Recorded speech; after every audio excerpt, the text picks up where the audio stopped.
কিছুক্ষণ পর তোকে ছেলেপক্ষ দেখতে আসবে। এখানে 3টে শাড়ি দিয়ে গেলাম, এখান থেকে যেটা তোকে সব থেকে সুন্দর লাগবে সেটাই পরবি আজ। আর শোন, মুখের মধ্যে একটু স্নো পাউডার মাখিস। এই নিয়ে তো 50টা পাত্র তোকে দেখে মুখ ফিরিয়ে নিল। এবার এটা যদি হাতছাড়া হয়, তোকে আমি দেখাবো মজা। তোর যত সমস্যা আছে সবকিছুই তো তোর ভাই আর আমাকেই পোহাতে হয়। তোর মা বাপটা মরে গেল আর আমার উপর সব দায়িত্ব দিয়ে গেল। ভাবি, বিশ্বাস করো, তোমাদেরকে চিন্তায় ফেলতে আমার একটু ভালো লাগে না। জানি না আমি বিধাতার কাছে কি দোষ করেছিলাম, যার জন্য আমার গায়ের রং এত কালো করে পাঠালো। এতে আমার কোনো সমস্যা নেই, কিন্তু মানুষদের তো খুব সমস্যা আমাকে নিয়ে। আমাকে তো কেউই পছন্দ করে না। তবে আমার মন বলছে এবারে বোধহয় আমাকে কেউ না কেউ পছন্দ করেই নেবে। শোন মুখপুরি, এইসব কথা রাখ। আর শোন ভালো করে, এইবারে যদি তোকে পছন্দ না করে না, তোকে ঘাড় ধাক্কা দিয়ে এই বাড়ি থেকে বের করে দেব। যত সব অপয়া এসে জুটেছে আমার কপালে, আর ভালো লাগে না এইসব সংসার। ধুর, শোন, বলে দিলাম, ভালো করে সেজে গুজে তারপর পাত্রপক্ষের সামনে যাবি।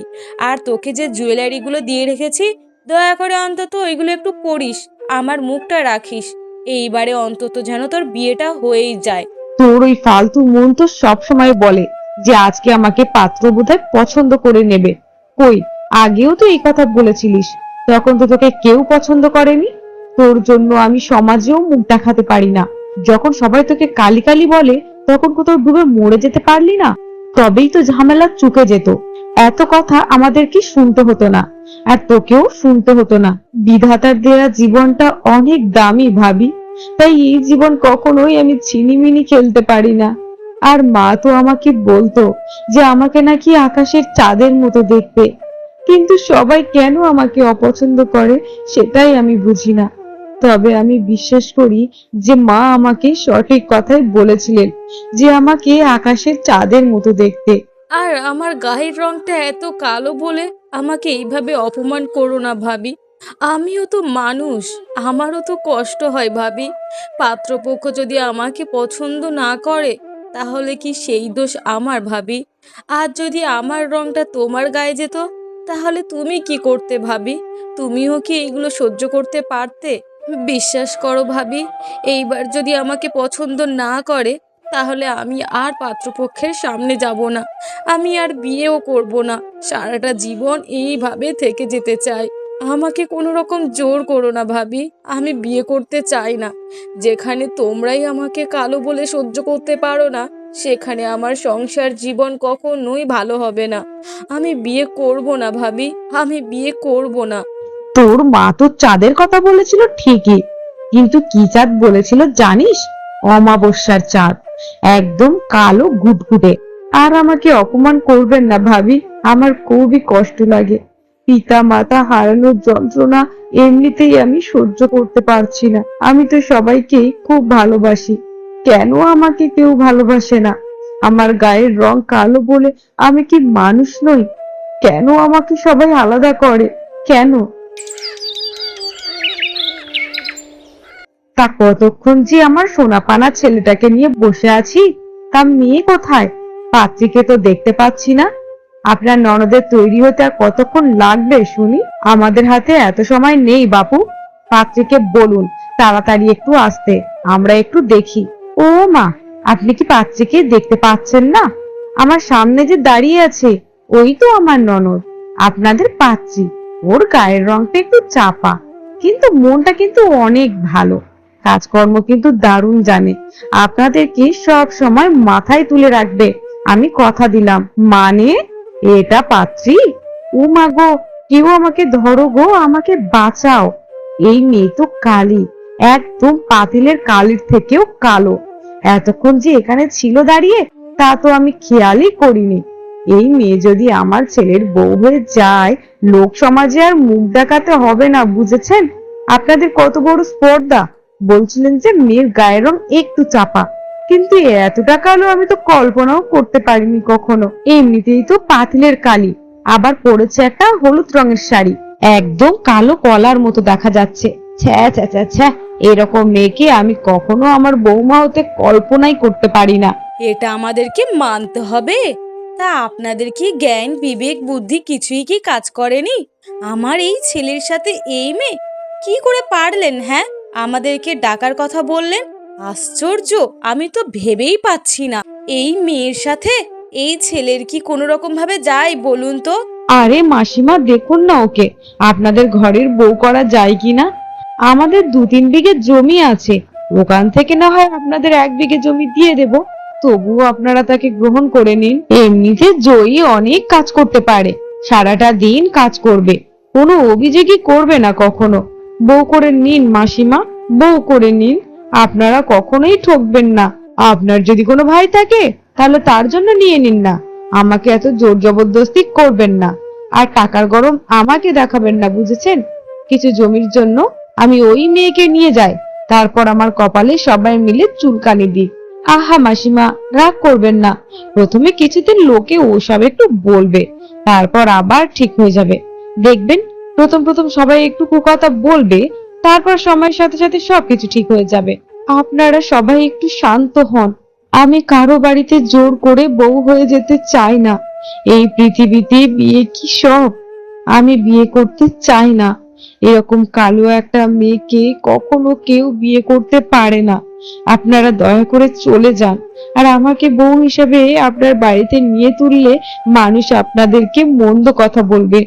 যেখানে বাড়ির লোকেরাই আমাকে নানান কথা শোনায়, সেখানে তো আমি পরের বাড়ি যাব। দয়া করে আমাকে অপমান আর করবেন না। আপনি ঠিক কথাই বলেছেন কাকিমা। আমাকে বাড়ির লোকই যখন মেনে নিতে পারছে না, সেখানে তো আপনারা পরের। সমাজই যখন আমাকে মেনে নিচ্ছে না, সেখানে তো আপনারা সাধারণ মানুষ। আমি বিয়ে করতে চাই না কাকিমা। আপনি বরং আপনার ছেলেকে নিয়ে চলে যান এবং কোনো একটা ভালো ঘরের সুন্দর মেয়ের সাথে বিয়ে দিন। আমাকে নিয়ে কোনো কিছু ভাববেন না, আমি একটুও মনে কষ্ট পাবো না। আপনারা নির্দ্বিধায় চলে যেতে পারেন। এই তো, মেয়ে এবার সোজা পথে কথা বলছে। যখন তুই জানতিস তোকে আমরা দেখে পছন্দ করব না, তাহলে তোর ভাই ভাবিকে কেন বললি আমাদেরকে আসতে? এমনিতেই তো পাতিলের কালি, তার উপর আবার 2 নম্বরই কথাবার্তা। তোকে বউ হিসাবে কেন, আমাদের বাড়ির কাজের লোক হিসাবেও নেব না। আজ মা বাবা বেঁচে নেই তো, তাই আমি সবারই বোঝা হয়ে গিয়েছি। যদি তারা বেঁচে থাকতেন তাহলে আজ আমাকে এত কথা শুনতে কখনোই হতো না। যিনি আমাকে সৃষ্টি করেছেন তিনি হয়তো ভালোবেসেই আমাকে সৃষ্টি করেছেন, সেখানে আমার মা বা বাবা কারোরই হাত ছিল না। আসলে কি বলুন তো কাকিমা, এই দুনিয়াতে যার বাবা মা নেই তার কেউ নেই, কেউ তার আপন হয় না। আপন হওয়ার চেষ্টা করলেও সে কোনো দিনই আপন হতে চায় না। আমার বাবা মা কেউ দুনিয়াতে নেই। আমি বুঝতে পারছি এই দুনিয়াটা আমার জন্য কতটা কষ্টকর, আমি কতটা অসহায়। বাবা মা বেঁচে থাকলে হয়তো আমাকে এত কষ্ট পেতে দিতেন না। চল রে বাবা, চল এখান থেকে চল। এই মেয়ে তোর কখনোই যোগ্য না, কত সময় আমাদের নষ্ট করলো। এর থেকে তো ভালো ঘটক সাহেব আর একজন পাত্রীকে দেখিয়েছিলেন, সেখানে যাওয়া উচিত ছিল আমাদের। এই কালি, হয়েছে তো শান্তি, এবার এখান থেকে যা। আমার চোখের সামনে থেকে তুই চলে যা, তুই আর কখনোই আসবি না। মরে যেতে পারিস না কোথাও পড়ে? আমি তো হলে কোন দিনই পড়ে মরে যেতাম। একটা কালি জন্ম দিয়ে তো মরে গেল তোর মা বাপটা। এই ভোরবেলা গান্ডে পিণ্ডে গিলে কোদাল নিয়ে কোথায় যা হচ্ছে এটা কি শুনি? ঘরে যে বাজার নেই তা কি তোমার খেয়াল আছে? এক হচ্ছে তোমার ওই কালী বোনের জ্বালা, আর একদিকে হচ্ছে টাকা পয়সার অভাব। সব দিক দিয়ে আমার মাথা খারাপ হয়ে যাচ্ছে। আরে গিন্নি, রাগ করছো কেন? আমাকে তো কাজে যেতে হবে নাকি? কিছুদিন পর ফসল বুনতে হবে, জমিটাকে তো কোপাতে হবে। কিছুদিন আগেও তো বাজার করে আনলাম, সব খাবার কি শেষ হয়ে গেছে নাকি? আর ওই জয়ীর ব্যাপারে আমাকে একদম কিছু বলো না, এমনিতে আমার মেজাজ খারাপ হয়ে আছে। জানি না এই মেয়ের কখন বিয়ে হবে। মা বাবা যখন মারা গেল তখন ওকে সাথে নিয়ে মরতে পারলো না। ঘরের অর্ধেক খাবারই তো তোমার বোনের পেটে চলে যায়। সারাদিন 3 বেলা গান্ডে পিণ্ডে খায় আর ঢং করে ঘুরে বেড়ায়, কোনো কাজই তোমার বোন করতে চায় না। আমি কি এখানে দাসী হয়ে এসেছি? সারাদিন তো বাইরেই থাকো, ঘরের যত ঝামেলা আছে সব আমাকেই পোহাতে হয়। তুমি কি বুঝবে কষ্ট কাকে বলে? আমাকে একটু সম্মান দিয়ে কথা বলো। আমি যদি বাইরে না কাজ করতাম তাহলে তো না খেয়ে মরতে এতদিন। কাজ করে দুটো খাবার আনি বলেই তো খেতে পারছো, নাহলে কোথা থেকে খেতে? আর জয়কে একটু তুমি মানিয়ে নাও, কি আর করার আছে, মেরে তো ফেলতে পারবো না। আমারও এই ঝামেলা একদম ভালো লাগে না। এই নিয়ে তোমার বোনকে 51 জন পাত্র এসে দেখে গেল। সবাইকেই লোভ দেখিয়েছি টাকার, কেউ তো তাকে স্বীকারই করে না। আমার মনে হয় কি জানো, একে বাড়ি থেকে তাড়িয়ে দেওয়াই ভালো। তাহলে মানুষের কথাও শুনতে হবে না, আর আমাদেরকে সবসময় চিন্তাতেও থাকতে হবে না। সারাদিন লোকের কথা শুনতে শুনতে আমার কানগুলো পচে গেছে। ওর বয়সে সবারই বিয়ে হয়ে গেছে, শুধু এই বাকি আছে। তোমার যা ভালো মনে হয় তাই করো, আমার মাথা খারাপ করো না তো। আর তুমি ওকে তাড়িয়ে দেবে নাকি কোলে তুলে বসে থাকবে সেটা তোমার ব্যাপার, আমি এখানে কিছুই বলবো না। আমি এখন কাজে যাচ্ছি, আসতে একটু দেরি হবে। বিধাতা, কেন তুমি আমাকে এই পৃথিবীতে পাঠিয়েছিলে? আমার জন্য ভাই ভাবি কত চিন্তাতেই সব সময় থাকে। কেন বিধাতা, আমাকে কেন তুমি নিয়ে যাও না? কেন এখনো একের পর এক পাত্রপক্ষ শুধু দেখেই মুখ ফিরিয়ে নিচ্ছে? কেউ আমাকে পছন্দ করে না, শুধুমাত্র আমার গায়ের রঙের জন্য। নিজেকে নিজে শেষ করে দেওয়া যদি মহাপাপ নাই হতো, তাহলে আমি এতক্ষণে উপরেই থাকতাম। কিন্তু তোমার দেওয়া জীবনটাকে আমি বড্ড ভালোবাসি। কেন বিধাতা, মানুষ কেন আমায় মেনে নিতে পারে না? কেন আমাকে মেনে নিতে তাদের এত কষ্ট হয়? কেন? আজ যদি তাদের মতো সুন্দরী হতাম, তাহলে আমাকে সবাই কত ভালোবাসতো। এভাবে আর চলতে পারছি না বিধাতা। আমাকে তুমি আমার মা বাবার কাছে নিয়ে যাও, আমাকে নিয়ে যাও তুমি। সবাই যে বলে মনের সৌন্দর্য আসল সৌন্দর্য, কিন্তু বাস্তবতা তো ভিন্ন। সবাই শুধু উপরের সৌন্দর্যটাকেই প্রাধান্য দেয়। কেউ কষ্ট পেলো না দুঃখ পেলো সেটি কেউ দেখে না। মুখের উপর সবাই আমাকে কালী কালী বলে ডাকে। আমি আর পারছি না বিধাতা, আমি আর পারছি না। আমাকে একটা রাস্তা দেখাও তুমি, আমাকে একটা রাস্তা দেখাও। আরে, এটা কে? তুই জয়ী না? কি রে জয়ী, তুই কেমন আছিস? তোর সাথে আমার সেই 5 বছর পর দেখা হলো, আর তুই এখানে বসে বসে কাঁদছিস কেন? তোর কি হয়েছে বলতো আমায়। কি আর হবে আমার, তুই তো সবকিছুই মোটামুটি জানতিস। আমি কালো বলে সবাই আমাকে কত ঘৃণা করে, সবাই আমাকে কত অপছন্দ করে। এই নিয়ে 51 জন পাত্র আমাকে দেখে গেল, কেউ আমাকে পছন্দ করে না, সবাই শুধু ঘৃণাই করলো। ওসব কথা বাদ দে, তুই এতদিন পর কোথা থেকে এলি? তুই কোথায় চলে গিয়েছিলি?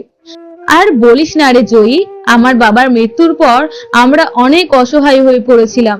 তাই আমরা শহরে গিয়ে মা আর মেয়ে মিলে কাজ করতে শুরু করি। সেই তো কিছুদিন আগে গ্রামে এসেছি, এসে ঘরবাড়ি তৈরি করেছি। ভেবেছি কোনোদিন বিয়েই করব না, নিজের উপার্জন করব, নিজে সুন্দরভাবে চলাফেরা করব মাকে নিয়ে। আর তুইও তো ভেঙে পড়েছিস কেন? নিজে নিজে কিছু কর, নিজের পায়ে নিজে দাঁড়া, দেখবি সবাই তোকে সম্মান করবে। আমি একা একা কি করব বলতো মিনতি? ছোটবেলায় কত ইচ্ছে ছিল যে পড়াশোনা করে নিজের পায়ে দাঁড়াবো, কিন্তু মা বাবার মৃত্যুর পর সবকিছুই তো থেমে গেল। আর মানুষের কুকথায় আমিও আর এগোইনি। তোর তো মা আছে, তোকে একটু হলেও মানসিক সাহায্য করে, কিন্তু আমার তো এই পৃথিবীতে কেউই নেই। আমি ছাড়া আর কে আছে আমার বলতো? বড় ভাই আছে, সেও তো আমাকে দেখতে পারে না। যার কেউ নেই তার সাথে উপরওয়ালা সব সময় থাকেন। তুই একা একাই চেষ্টা করে দেখতে পারিস, নিজে নিজে কিছু সঞ্চয় কর, সঞ্চয় করে কিছু একটা কর, তাহলেই দেখবি তোর দাম কত বেড়ে গেছে। যখন হাতে টাকা পয়সা আসে না, তখন আর দুধের মাছের অভাব হয় না, বন্ধুরও অভাব হয় না, আত্মীয়রও অভাব হয় না। আমার বাবা যখন মারা গেল, তখন আমাদেরকে কত মানুষ অত্যাচার করেছে। এখন দেখ, আমাদের কাছে এখন টাকা আছে, মানুষ এখন আমাদের সাথে আত্মীয় করতে চায়, শুধু আমরা এদের থেকে অনেক দূরে থাকি সব সময়। মনের কষ্টটা অনেক হালকা লাগছে রে মিনতি। তোর কথাগুলো শুনে মনের মধ্যে একটা সাহস এসেছে। তোকে অনেক ধন্যবাদ মিনতি, অনেক অনেক ধন্যবাদ। আমাকে এখন বাড়ি যেতে হবে রে মিনতি, তোর সাথে আবার আমার পরে দেখা হবে। তুই আসলে কত ভালো একটা মেয়ে, আমার সাথে কত বন্ধুত্বপূর্ণ কথা বললি। আর কেউ তো আমার সাথে এরকম ভাবে কখনোই কথা বলেনি। পৃথিবীতে সবাই এক না রে জয়ী, পৃথিবীতে এখনো অনেক ভালো মানুষ রয়েছে। তোর গায়ের রঙের জন্য যারা তোর সাথে কথা বলে না, মেশে না, তারা আসলে মানুষ নয়, তারা পশুর থেকেও জঘন্য। আচ্ছা রে জয়ী, তাহলে তুই বাড়ি চলে যা, না হলে তোর ভাবি তো আবার খুবই বকাবকি করবে। আর আমিও বাড়িতে যাই, মা বোধহয় আমার জন্য অনেক চিন্তা করছে। সে কতক্ষণ আগে এসেছিলাম নদীতে পানি নিতে। ভালো থাকিস জয়ী, আর কোনো প্রয়োজন হলে আমার সাথে একটু যোগাযোগ করিস, বুঝেছিস? বাহ বাহ বাবা বাহ, সারাটা দিন নবাবজাদি পাড়া বেরিয়ে সন্ধ্যাবেলা এসেছে বাড়িতে। তুই কি কোনোদিনও মানুষ হবি না রে? চেহারাটা তুই এমনিতেই তোর খারাপ, তোর স্বভাবটা অন্তত ভালো কর। খাবার বেলা তো 16 আনাই খাস, আর কাজের বেলা তো 2 আনাও কাজ করানো যায় না। তা রাজকুমারী, আমাকে কি তোর দাসী পেয়েছিস যে তোর পায়ের কাছে আমি সবসময় পড়ে কাজ করব?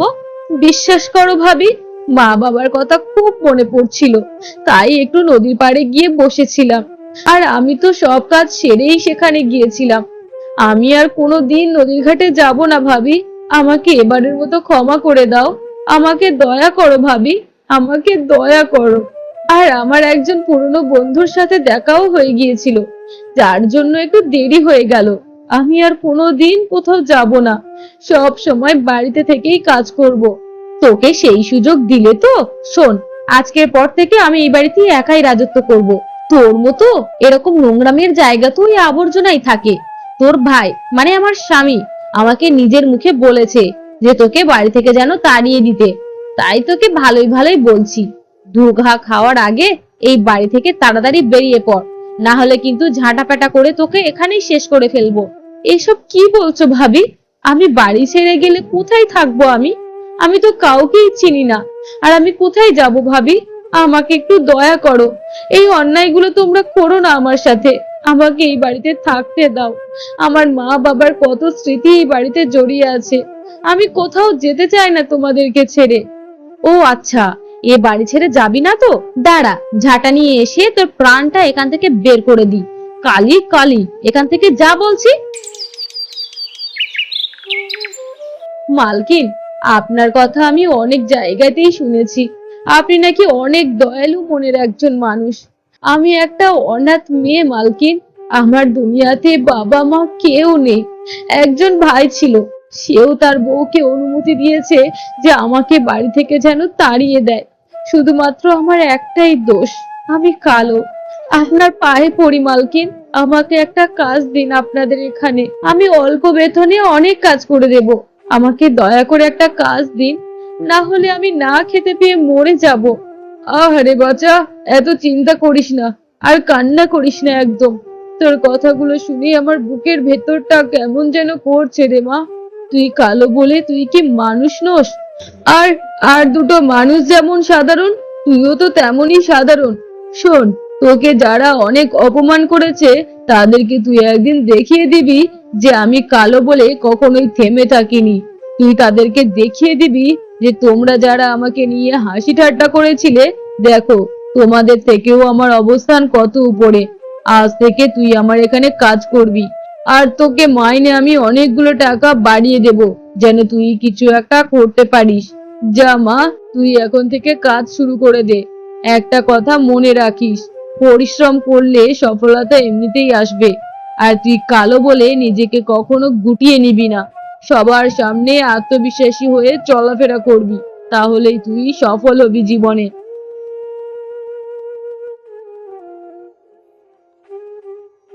ভালো দাও, কাপড়টা অনেক আগে দাও। আরে আরে, আমাকে এই কালার শাড়িটা আগে দেখাও।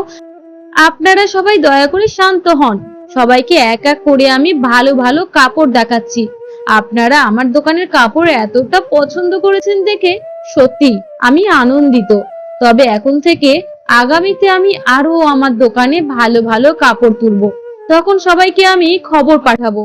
আমাকে এত তাড়াতাড়ি কাপড়ের ব্যবসায় সফলতার পিছনে আপনাদের গুরুত্বই অপরিসীম। আরে, তুই আমাদের জয়ী না? তুই এখানে কি করছিস? আমাদের গ্রামের সবাই বলা বলি করছিল যে আমাদের গ্রামে বড় মার্কেটে একটা অনেক ভালো দামি কাপড়ের দোকান হয়েছে। সেই কথা শুনেই তো আমরা দুজন এলাম কাপড় কিনতে। কিন্তু এই দোকানে তুই কি করছিস? তুই কি এখানে কারো অধীনে কাজ করিস? এখানে কি তুই কর্মচারী? না, এখানে আমি কোনো কর্মচারী নই, এখানে মালিক আমি নিজেই। উপরের বিলবোর্ডে স্পষ্ট করে লেখা আছে আমার নাম। তাহলে এটা মানুষের দোকান হতে যাবে কেন? তা বলুন, আপনাদের কি কাপড় দেখাবো? রেশমি শাড়ি নাকি জামদানি? আমার দোকানের সব ধরনের কাপড়ই আপনারা পাবেন। আমাকে ক্ষমা করে দে বোন, আমাকে ক্ষমা করে দে। আমি বড্ড ভুল করে ফেলেছি। তোকে বাড়ি থেকে তাড়িয়ে আমি খুব খারাপ কাজ করেছি। আমি আর জীবনেও তোর সাথে চোখ তুলে কথা বলবো না। আমাকে এবারের মতো ক্ষমা করে দে। তোর গায়ের রং কালো ছিল বলে তোকে আমি বাড়ি থেকে তাড়িয়ে দিয়েছিলাম।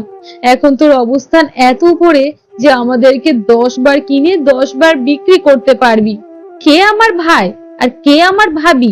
কাকে আমি ক্ষমা করব? কাকে ক্ষমা করার কথা বলছেন আপনারা? শুনুন, আপনাদেরকে একটা কথা বলি। এখন যারা আমার সাথে আত্মীয়তার সম্পর্ক করতে চায় তারা আমার নয়, আমার টাকার উপর লোভ। আর যেদিন আমি ওই বাড়ি থেকে বের হয়ে এসেছিলাম সেদিন আমি শপথ করেছিলাম যে আমি যেমন অনাথ সারা জীবন অনাথই থাকবো। আমার কেউ নেই, ভাই নেই, ভাবি নেই, মা বাবা কেউ নেই। সবাই আমার কাছে মৃত। যারা আমার সাথে সারা জীবন অন্যায় করেছে, আমার অসহায়ত্ব নিয়ে, আমার গায়ের রং নিয়ে যারা কটু কথা বলেছে, তাদেরকে আমি কখনোই ক্ষমা করব না। আমি শুধু আমার মৃত মা বাবাকে ছাড়া কাউকেই ভালোবাসি না। তাদের সাথে থাকা তো বহু দূরের কথা। জয়ী বোন, সত্যি করে বলছি, আমাদেরকে ক্ষমা করে দাও।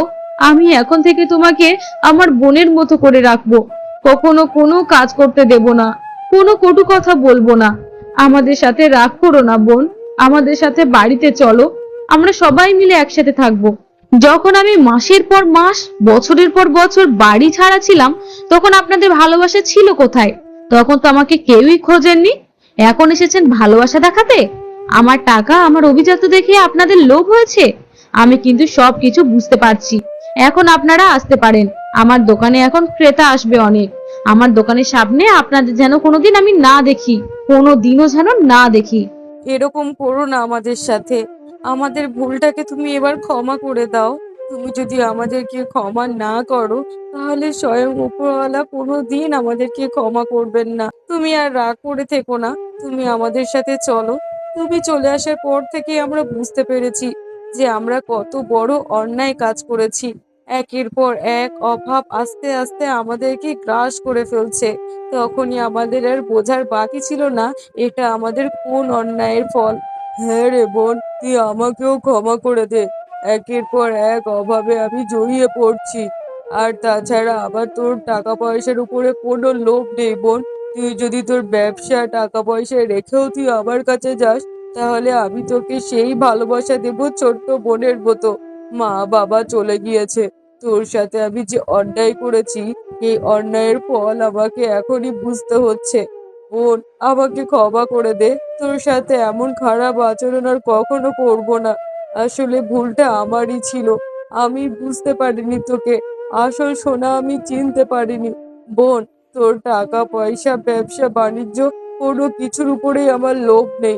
অন্তত একটা বারের মতো তুই আমাদেরকে ক্ষমা করে দে। আমরা আর কখনো এরকম ভুল করব না। এবারের মতো আমাদেরকে মাফ করে দে বোন। আপনারা কারা বলুন তো? কখন থেকে বলছি না? আমার দোকানের সামনে এবার আস্তে আস্তে কাস্টমারের ভিড় লেগে যাবে। কখন থেকে বলছি চলে যান চলে যান। আর যদি কাপড় কেনারই থাকে তাহলে কিনেই ফেলুন। এইভাবে আমার অতীত নিয়ে ঘেঁটে কোনো লাভ নেই। আপনারা যেটা চাইছেন সেটা কখনোই হবে না। আসলে আপনারা এসেছেন আমার সফলতা দেখে। আমার সফলতার পিছনে আপনাদের কখনো কোনো হাত ছিল না। আর আপনাদেরকে আমি কখনোই ক্ষমা করতে পারবো না। আমার জীবনের সবচেয়ে মূল্যবান সময়গুলোকেই আমি হারিয়ে ফেলেছি। আর যে সময়ে আমার ভালোবাসার প্রয়োজন ছিল সেই সময়েই আমি ভালোবাসা পাইনি। আর এখন কি লাভ? আমার কোনো প্রয়োজন নেই আপনাদের মতো দাদা ভাবি। আপনারা চলে যান। এইভাবে অযথা এখানে দাঁড়িয়ে ভিড় করবেন না।